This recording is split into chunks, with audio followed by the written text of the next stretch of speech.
පෝසත් අය කාටවත් නොකියන සල්ලි ඉතිරි කරන 50 30 20 රහස් නීතිය මෙන්න. මහන්සි වෙලා හම්බ කරන සල්ලි වලට මොකද වෙන්නේ කියලා හිතා ගන්නවත් බෑ. මාසේ අන්තිමට බලද්දි අතේ සතේ නැහැ. පොඩි ගාණකින් හරි ඉතිරි කරන්න හැදුවත් කීයක්වත් අතේ ඉතුරු වෙන්නේ නැහැනේ. මේක ඔයාටත් පොදු ප්‍රශ්නයක්ද? එහෙනම් අද අපි මේ කියන්න යන්නේ ලෝකේ ඉන්න ධනවත්ම මිනිස්සු Tamanගේ මුදල් පාලනය කරන්න පාවිච්චි කරන හැබැයි ගොඩක් අය කාටවත් නොකියන සුපිරි රහසක් ගැන. මේකේ නම තමයි 50-30-20 budgeting rule එක. මේක නිකම් ඉතුරුම් ක්‍රමයක් නෙවෙයි. මේක ඔබේ ජීවන රටාව වෙනස් කරන සුපිරි මූල්‍යමය සැලැස්මක්. මොකද්ද මේ 50-30-20 රීතිය කියන්නේ? මේ සුපිරිම සංකල්පය මුලින්ම ලෝකයට හඳුන්වලා දුන්නේ ඇමරිකානු සෙනෙට් සභික එලිසබෙත් වොරන් විසින්. ඇය ඇගේ All Your Worth කියන පොතෙන් පෙන්වා දුන්නේ ඕනෑම කෙනෙක් Tamanගේ බදු අඩු කළාට පස්සේ ලැබෙන ශුද්ධ ආදායම කොටස් 3කට බෙදා ගන්න ඕන කියලා. ඒ බෙදීම සිද්ධ වෙන්නේ මෙන්න මෙහෙමයි. 50%ක් අත්‍යවශ්‍ය අවශ්‍යතා වෙනුවෙන්, 30%ක් කැමැත්තන් සහ ආශාවන් වෙනුවෙන්, 20%ක් ඉතුරුම් සහ ණය පියවීම වෙනුවෙන්. දැන් අපි බලමු මේ කොටස් තුනෙන් හරියටම වෙන්නේ මොකද්ද කියලා. අංක 1. 50%ක් අත්‍යවශ්‍ය දේවල් වෙනුවෙන්.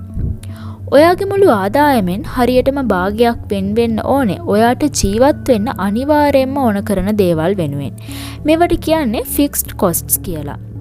ඒ කියන්නේ මේ සල්ලි වියදම් නොකර ඔයාට ජීවත් වෙන්න බෑ. නිවාස කොලිය හෝ නිවාස ණය වාරික එහෙම නැත්නම් ඉන්න තැනට යන වියදම. කෑම බීම. මේ කියන්නේ සුපෝකභෝගී කෑම නෙවෙයි. එදිනෙදා ජීවත් වෙන්න ඕන කරන අත්‍යවශ්‍ය සමබල ආහාර ද්‍රව්‍ය.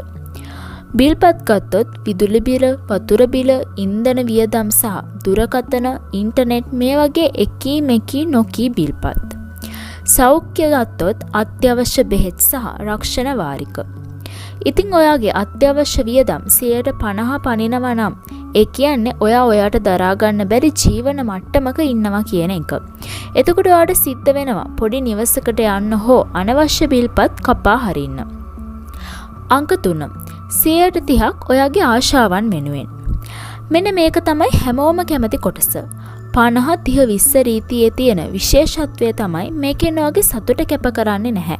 ඔයා කැමති දේවල් කරන්න විනෝද වෙන්න මෙතන ඉඩක් තියෙනවා. එළියෙන් කෑම ගන්න යන එක, යාළුවොත් එක්ක රෙස්ටොරන්ට් එකකට යන එක, කොෆි එකක් බොන එක, ෆිල්ම් බලන්න යන එක, Netflix subscription එක, trip එකක් යන එක, අලුත් ඇඳුම්, මේකප් හෝ gadgets මේ වගේ දේවල්. ඉතින් ගොඩක් අයට වරදින්නේ මෙතනයි. මිනිස්සු Tamanගේ ආදායමෙන් 60%ක් 70ක් වියදම් කරන්නේ මේ wants වෙනුවෙන්. පෝසත් වෙන්න නම් ඔයා මේ ප්‍රමාණය 30%කට සීමා කරන්න පුරුදු වෙන්නම ඕනි. අංක 3.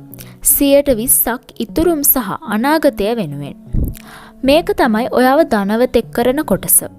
ඔයා හම්බ කරන හැම රුපියල් 100කින්ම රුපියල් 20ක් ඔයාගේ අනාගතය වෙනුවෙන් වෙන්න ඕනේ. හදිසි අරමුදල, ජොබ් එක නැති වුණොත් හෝ ලොකු ලෙඩක් හැදුනොත් පාවිච්චි කරන්න. කිසිම දෙයක් නොකර මාස 5ක් 6ක් ජීවත් වෙන්න පුළුවන් විදිහේ මුදලක් ඉදිරි කරගන්න ඕනේ. ආයෝජනය කරන්න ඕනේ. කොටස් වෙළඳපොළ ස්ථාවර තැන්පත් හෝ රන් ආභරණ වැනි දේවල් ආයෝජනය කිරීම වඩාත් ලාභදායී වෙනවා. ඒ වගේම ක්‍රෙඩිට් කාඩ් ණය හෝ පෞද්ගලික ණය ඉක්මනින් පියවන්න මේ මුදල පාවිච්චි කරන්න. ඉතින් ඇයි මේ ක්‍රමය මෙච්චර සාර්ථක? ගොඩක් අය කරන්නේ මුලින්ම වියදම් කරලා ඉතිරි වෙන දේ ඉතුරු කරන්න බලන එක. හැබැයි එහෙම කවදාවත් ඉතුරු වෙන්නේ නැහැ. පෝසත් අය කරන්නේ මුලින්ම Tamanට ගෙවා ගැනීම කියන දේ.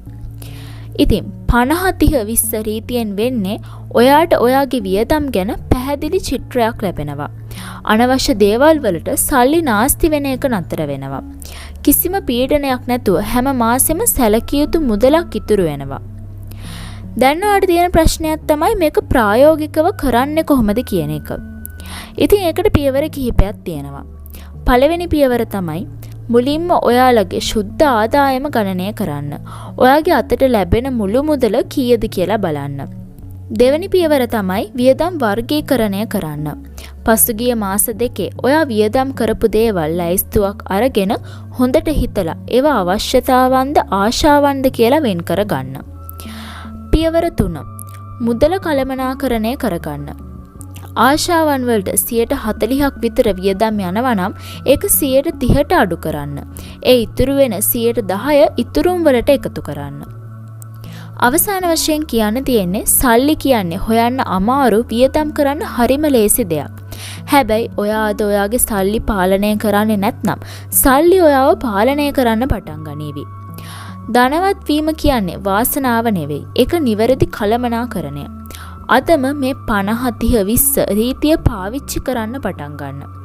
අවුරුද්දක් යද්දි ඔයාගේ බැංකු පොතේ තියෙන වෙනස දැකලා ඔයාම පුදුම වේවි. ඉතින් මේ වීඩියෝ එක ගැන ඔයාලගේ අදහස මොකක්ද? ඔබ දැනටමත් මේ වගේ ක්‍රමයක් අනුගමනය කරනවද? නැත්නම් ඔයාට ඉතුරු කරන එක ප්‍රශ්නයක් වෙලාද තියෙන්නේ? ඉතින් ඒ ගැන කමෙන්ට් එකක් පල්ලෙහෙන් දාගෙන යන්න.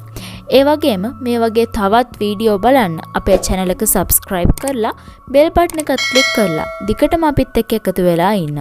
ඔයාලා හැමෝටම සුබ දවසක්.